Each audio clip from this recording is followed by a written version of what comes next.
Defense Secretary Pete Hegseth has directed senior military leaders to create a budget proposal that would reduce defense spending by 8%, a significant reduction that could impact the military preparedness for years to come.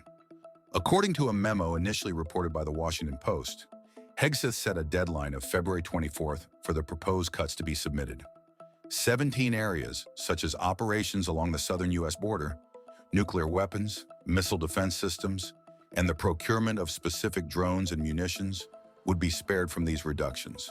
Although Republicans have recently pushed for substantial increases in defense funding, Hegseth's budget strategy seems to align with President Donald Trump's broader directive to cut government expenditures. In fiscal 2024, total defense spending approached $850 billion. The Defense Department's budget for fiscal 2025, which began last October, remains unfinalized.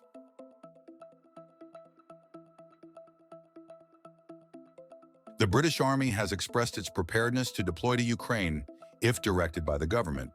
This statement comes as 2,500 troops from the Army's High Readiness 1st Division participate in a major NATO exercise in Romania, conducted on a training ground just 16 miles, 25 kilometers, from Ukraine's border. Brigadier Andy Watson, overseeing the British contingent in the NATO drill, affirmed that his brigade is absolutely ready to mobilize to Ukraine if ordered. However, Brigadier Watson remains uncertain about the specific tasks they might undertake. Regarding the scale of any potential deployment, he noted that the force package would clearly depend on what the Prime Minister and the Ministry of Defense decide. Recently, Prime Minister Keir Starmer indicated his willingness to commit British troops to Ukraine to bolster its security in the event of a ceasefire.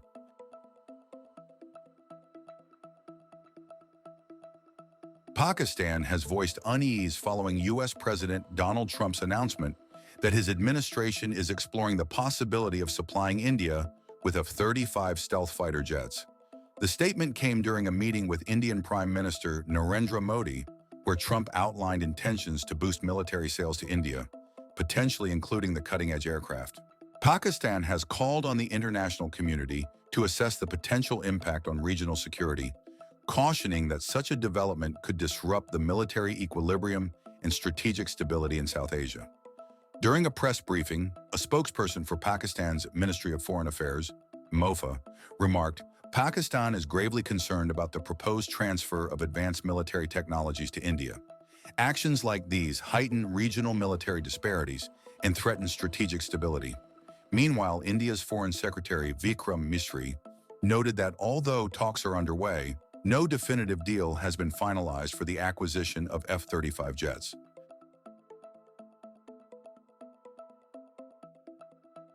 The U.S. Central Intelligence Agency, CIA, is said to be deploying MQ-9 Reaper drones for surveillance operations targeting drug cartels in Mexico, according to Fox News.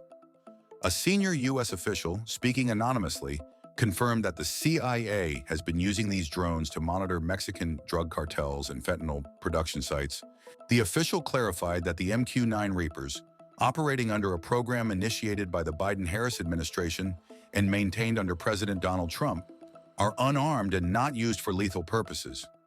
Fox News reported that the intelligence collected through these CIA drone missions is shared with Mexican authorities, enabling them to potentially address the cartel's illegal operations. A senior U.S. official emphasized, "This is not the Pakistan model," highlighting that the effort is a collaborative partnership with the Mexican government.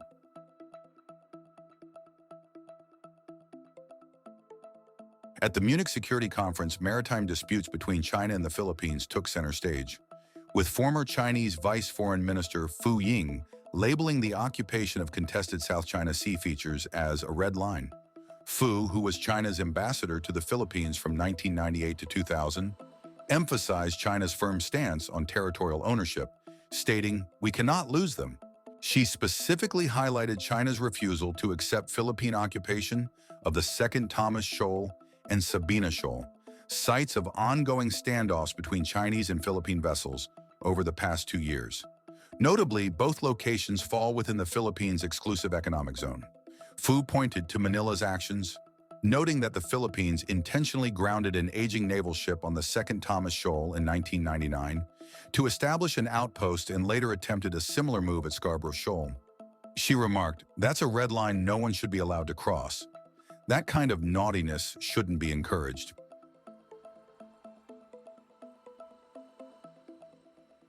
Ukraine's main Directorate of Intelligence has reported that Russia is scaling up production of the jet-powered Geron 3 drone on a large scale. Ukrainian sources indicate that the Geron 3 is essentially a rebranded iteration of Iran's Shahed 238, following the pattern of the Geron 2, which is based on the Shahed 236. The Shahed 238 is equipped with a Talu-10 or Talu-13A low-bypass turbojet engine, produced by Iran's turbine engine manufacturing TEM, a subsidiary of Iran Aircraft Industries.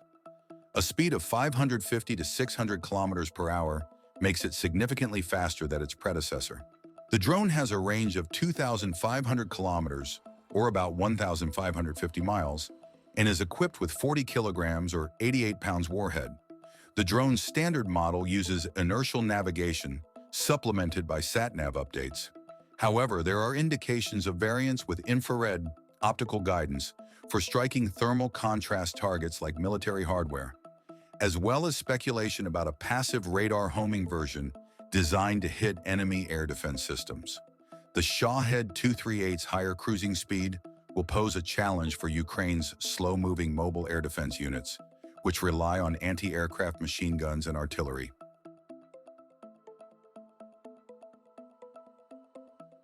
Admiral Giuseppe Cavaldragoni, chairman of the NATO Military Committee, has suggested that while the United States is expected to uphold its commitment to NATO, it might scale back its military footprint in Europe as its focus shifts toward the Indo-Pacific region. Speaking on the margins of the Munich Security Conference, where European leaders addressed concerns about President Donald Trump's new administration and potential reductions in U.S. security guarantees, Dragone offered his insights. "The United States will not pull out of NATO," he assured in a Munich interview. However, he noted that a reduction of some of the 100,000 U.S. troops currently stationed in Europe could be considered, driven by some commitments that the United States has far away from here in the Pacific. U.S. troops are primarily concentrated in several key countries under the U.S. European Command (EUCOM) area of responsibility, which includes Germany, Italy, United Kingdom, Spain, Turkey, Poland, to name a few.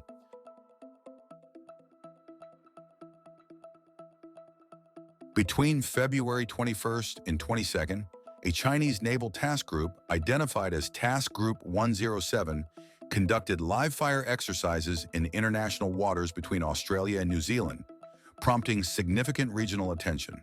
The group consisted of the Jiangkai-class frigate Hengyang, the Renhai-class cruiser Zunyi, and the Fuchi-class replenishment vessel Weishanhu.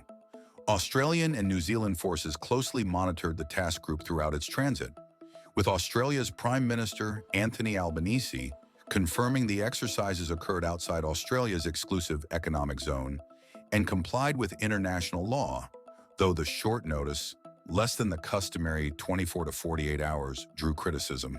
The exercises disrupted air traffic, with flights rerouted after warnings from Air Services Australia. This drill underscored China's growing naval reach, raising questions about its strategic intent. While no definitive purpose was stated by China beyond training, the operation has been interpreted by some as a power projection move in the Asia-Pacific region. Tensions between Australia and China's military presence have flared in recent weeks, with Australian Deputy Prime Minister and Defence Minister Richard Marles accusing the PLA Air Force of firing flares within 30 meters of an Australian P-8 aircraft over the South China Sea, a move he described as unsafe.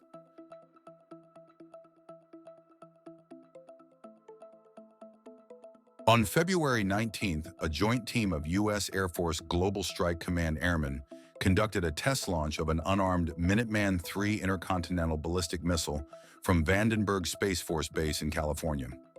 The missile, fitted with a single telemetered Joint Test Assembly re-entry vehicle, covered a distance of about 4,200 miles or 6,760 kilometers, landing at the Ronald Reagan Ballistic Missile Defense Test Site in the Republic of the Marshall Islands. This launch is a standard procedure to assess the safety, security, reliability, and effectiveness of the U.S. nuclear deterrent. Acting Secretary of the Air Force, Gary Ashworth, highlighted that the test demonstrates the operational readiness of U.S. nuclear capabilities. General Thomas Bussiere, AFGSC commander, underscored the missile's dependability, while Colonel Dustin Harmon, commander of the 377th Test and Evaluation Group, stressed the value of the data gathered for sustaining the Minuteman III and advancing the development of the Sentinel ICBM. Minuteman III, which entered service in 1970, is the only operational land-based nuke delivery option available to U.S. military.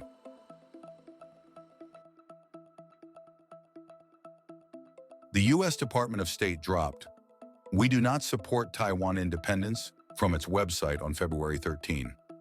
The State Department's fact sheet previously affirmed that the U.S. opposed any unilateral changes to the status quo from either side, does not support Taiwan's independence, and expects cross-strait disputes to be resolved peacefully. In the updated version, the Trump administration removed the statement that the U.S. does not support Taiwan's independence.